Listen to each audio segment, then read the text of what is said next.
descend upon your heart and make you whole. Jesus, oh Jesus, come and feel your love.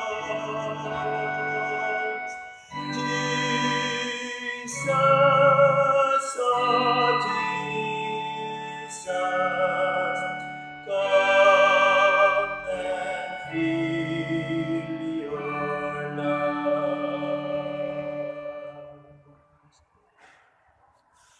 Purihin at pasalamatan natin ang Panginoon sa umagang ito sapagkat sa muli binigyan tayo ng isang pagkakataon upang sama-sama natin siyang sambahin at pasalamatan. Naway patuloy nating madama ang the spirit of worship kahit na sa ganitong kaparaanan ay patuloy na makita at madama natin ang kabutihan ng Diyos sa ating mga buhay. Para po sa ating teksto ay mula po sa sulat ng Lumang Tipan, Unang Hari, Kabanata 17, talata 1 hanggang 5. Ganito po ang kanyang sinasabi. Nagsalita kay Akab si Elias na taga Tespi. Isinusumpa ko sa ngalan ni Yahweh, ang Diyos ng Israel, na pinaglilingkuran ko. Hindi uulan ni hindi man lamang magkakahamog sa mga darating na taon hanggang hindi ko sinasabi. Pagkatapos sinabi ni Yahweh kay Elias, umalis ka rito at magtago ka sa batis ng Karit sa silangan ng Jordan. Makakainom ka ng tubig sa batis at may inutusan akong mga uwak na maghahatid sa iyo ng pagkain. Ngayon nga ang ginawa niya, lumakad siya at nanirahan sa may batis ng Karit sa silangan ng Jordan. Umaga't hapon may mga uwak na nagdadala sa kanya ng pagkain sa batis naman siya umiinom. Pagpalain ng Panginoon ang kanyang salita. Purihin ng Diyos. Amen. Ngayon po ang huling linggo ng August at bukas po ay magtatapos po yung ating general quarantine. At we're hoping and praying na sana ay makabalik tayo sa modified quarantine upang kahit papaano ay makapagsama-sama po tayo makapagsamba sa Panginoon sa susunod na Sunday o ngayong September 6. Patuloy natin ipanalangin sa Panginoon upang sa ganoon ay patuloy tayong sama-sama sa pagsamba, lalong-lalo na sa ganitong pagkakataon. Mayroon pong katanungan at ang kanyang tanong ay, we are exempted or not? Exempted ba tayo o hindi? Alam niyo po, noong dumating ang sakuna doon po sa Batangas, yung pagsabog ng Bulkang Taal, marami pong tao ang nahirapan. Marami pong tao ang nawalan ng hanap buhay. Maraming mga tao ang marami nang naipundar, pero dahil sa pagputok ng bulkan, ay bumalik sila sa dating kalagayan. At kung mahirap man sila noon at umangat, sa pagbalik nila sa dati nilang kalagayan ay mas mahirap pa sila sa ngayon. Kaya't marami ang mga taong naapektuhan sa pagputok ng bulkan na yaon. Kaya't maraming mga ash ang kumalat sa mga paligid, maging yung kanilang mga tahanan ay natapunan ng abo. Pagkatapos ng yan ay pinipilit nilang bumangon at sa pamamagitan ng mga tulong-tulong ng mga mamamayang Pilipino mula Luzon, Visayas at Mindanao ay unti-unti rin silang nakakasurvive. Ngunit, isang malungkot naman na pangyayari ang dumating sa kanila sapagkat pagkatapos ng pagputok ng bulkan ay umulan po ng malakas. Dinaanan po sila ng isang bagyo at yung bagyo, malakas na buhos ng ulan, yung mga ash na nakatabon doon sa kanilang mga bubong at maging sa kanilang paligid ay umagos ng malakas. At dahil sa malakas din ang ulan, nabaha yung kanilang mga tahanan sapagkat barado ang mga drainage sa panahong yaan. Kung kaya't nabasa yung kanilang mga gamit, yung mga na-survive nila, yung mga naitago nila noong panahon ng pagputok ng bulkan ay tuluyan ng nasira. At halos manghina at mawalan na ng pag-asa para mabuhay ang kababayan nating ito. At kahit ganun pa man, pinapalakas pa rin siya ng kanyang mga kapamilya. Ang pinanghahawakan niya pa rin ay ang kanyang pananampalataya. At pagkatapos nyon, mayroon namang dumating na sakuna. Pagkatapos ng pagputok ng bulkan, pagkatapos ng bagyo, at ito naman, yung COVID-19. Which is, sabi niya, ito yung pinakamahirap na karanasan nila sapagkat hindi sila makalabas sa kanilang tahanan, lalong-lalo na noong nagkaroon talaga ng GCQ, yung General Community Quarantine.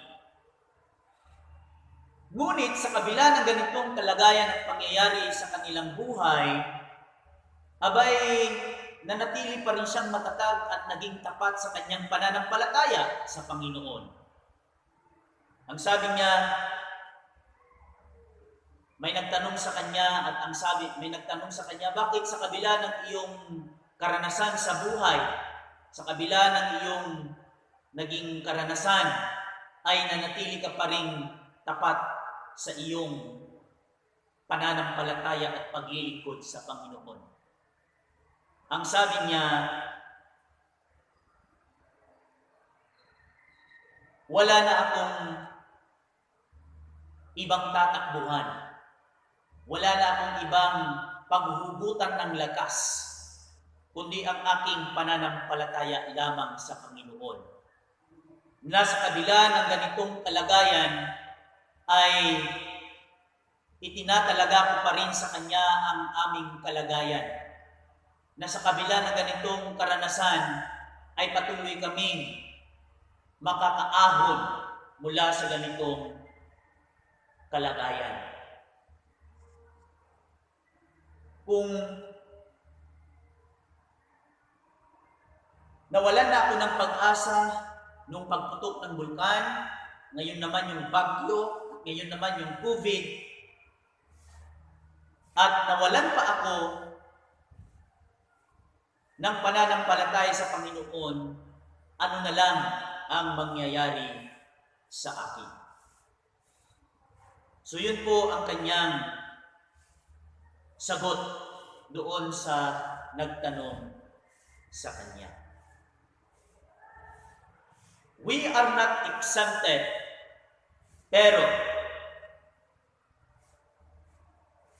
ang pananampalataya at pagbibigay sa atin ng kalakasan, katatagan ng Panginoon, ang siyang nagbibigay sa atin ng kalakasan upang sa kabila ng ganitong mga nangyayari sa ating buhay ay patuloy tayong kumapit at patuloy tayong manindigan na iaahon tayo ng Diyos mula sa ganitong kalagayan. Alam niyo po, yung verse na binasa natin ay maging si Prophet Elijah ay hindi po nakaligtas mula sa kahirapan na kanilang naranasan. Nung dumating ang panahon na mahabang panahon na wala ng ulan, mahabang panahon na wala ng hamog,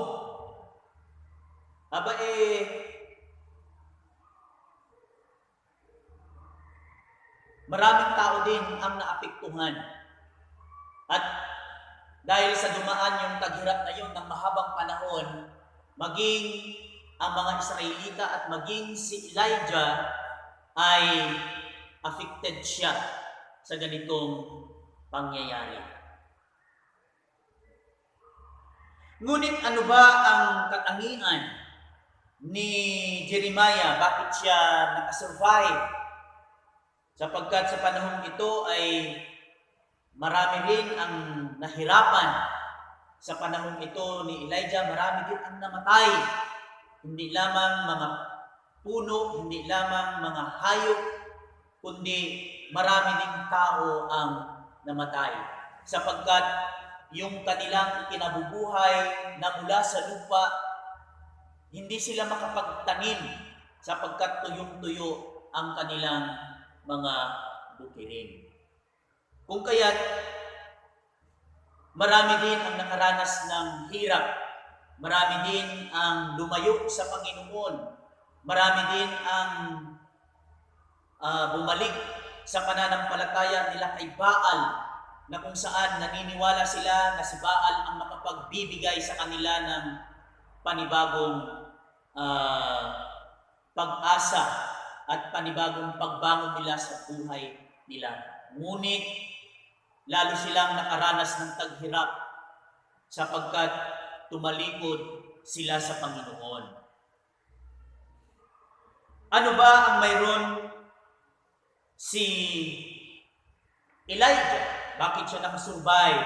Sapagkat nasa kanya ang the spirit of obedience. He obeyed God sa mga instruction sa kanya. Di siya yung tipong nagtatanong o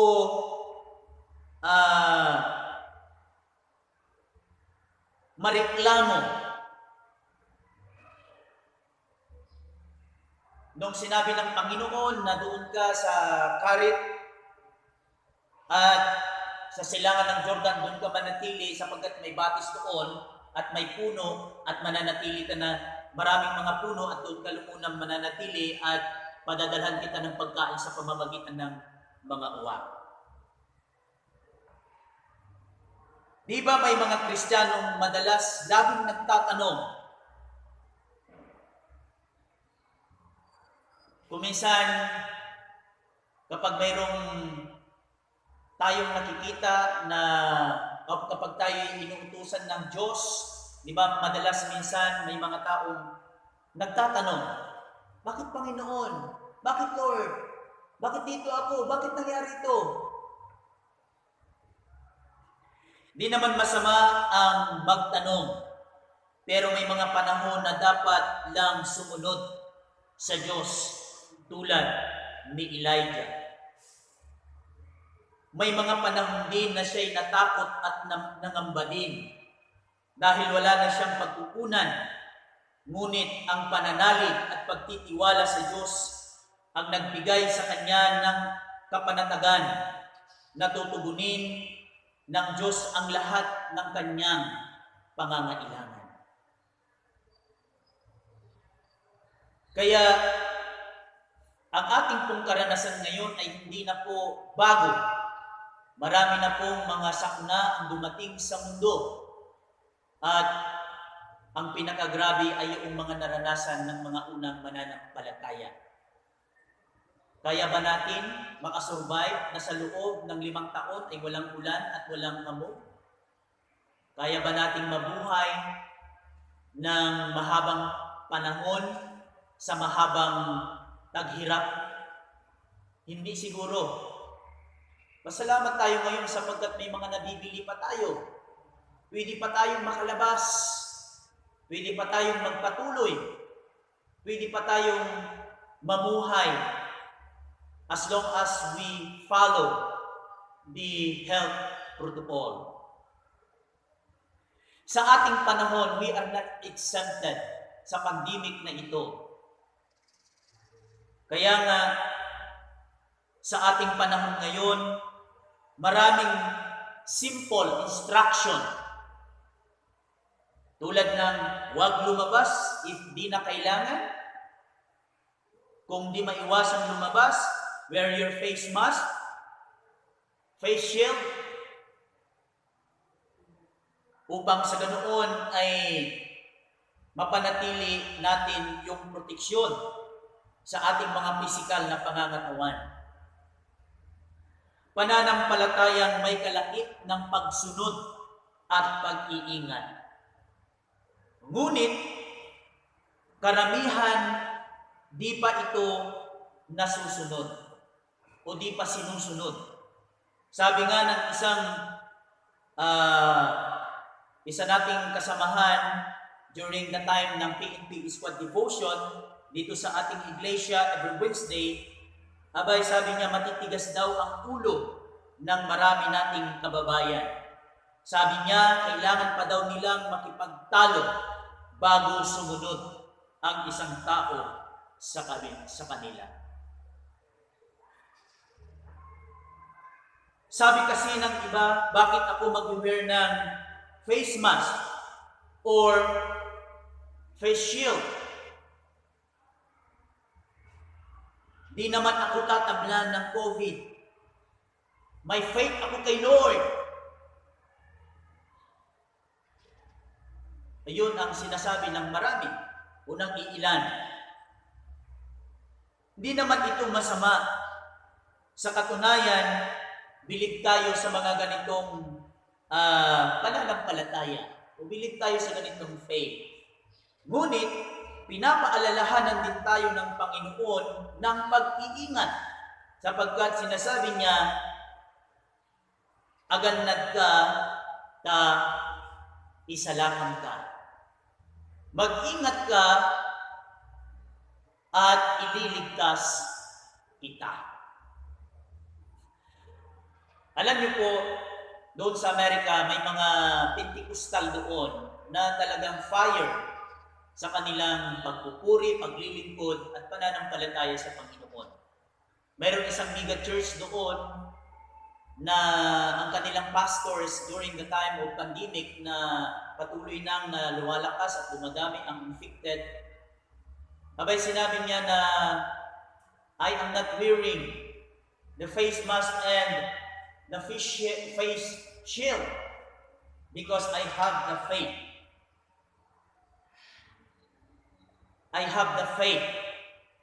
Pero kamakailan lang ang pastor na ito ay nabalitaang namatay. At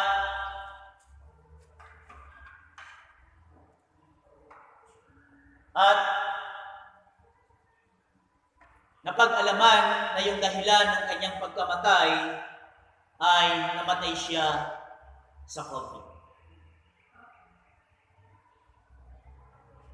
Kung minsan ginagawa nilang anting-anting yung kanilang pananampalataya, panlaban daw ito sa ating kalagayan. Ngunit pinapaalalahanan tayo ng Panginoon na ang pananampalataya at pananalig ay upang tayo bigyan ng katatagan, kapanatagan, at maialis sa anumang takot at pangamba na sa kabila ng ganitong kalagayan na manatili nawa tayong tapat at matatag sa paglilingkod at pananampalataya at pagsunod sa ating Panginoon. Katulad ni Prophet Elijah, sa kabila ng kanyang kalagayan, sa kabila ng kahirapang nararanasan niya, pangamba at takot, nanatili pa rin siyang obedience sa Panginoon. Kaya't nakasurvive siya. Tayo rin bilang mga mananampalataya, bilang mga Pilipinong Kristiyano, we can survive as long as patuloy nating sinusunod ang mga simpleng instruction ng Panginoon at ng ating mga leader. Sa pangalan ng ating Panginoon, manatili nawa tayong ligtas at patuloy nating maranasan ang pangunguna at paghahari ng Panginoon sa ating mga buhay. Sa pangalan ni Jesus, purihin at pasalamatan natin siya. Amen.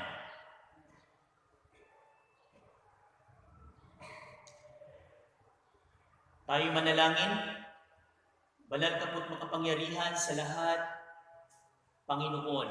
Maraming salamat sa ganitong pagkakataon na inyo pong ipinagkaloob sa amin upang kahit sa ganitong pagkakataon ay maipahayag namin ang aming papuri, ang aming pagsamba at ang aming pagpapasalamat sa iyo. Samahan niyo nawa kami sa pang-araw-araw naming pamumuhay at patuloy naming maranasan ang iyong pangunguna sa aming mga buhay. Patuloy din po namin idinadalangin ang aming mga kapatid, si kapatid na Riming Daroy, si kapatid na Roger Daroy, Panginoon, si kapatid na Linda, Panginoon, at lahat ng aming mga kapatid, si kapatid na Mauro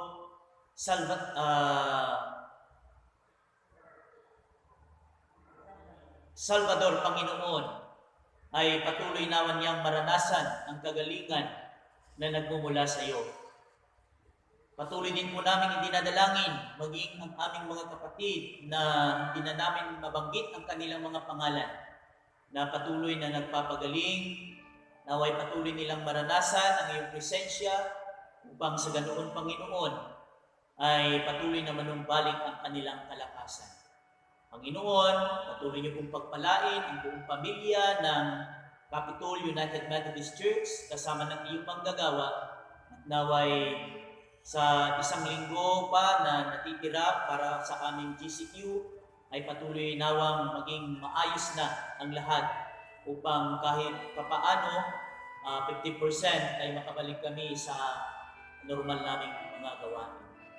Ito lamang po ang aming panalangin at maraming salamat po sa iyong patuloy na pagtugon sa lahat ng aming mga panalangin. Sa pangalan ng Ama, ng Anak at ng Espiritu Santo. Amen.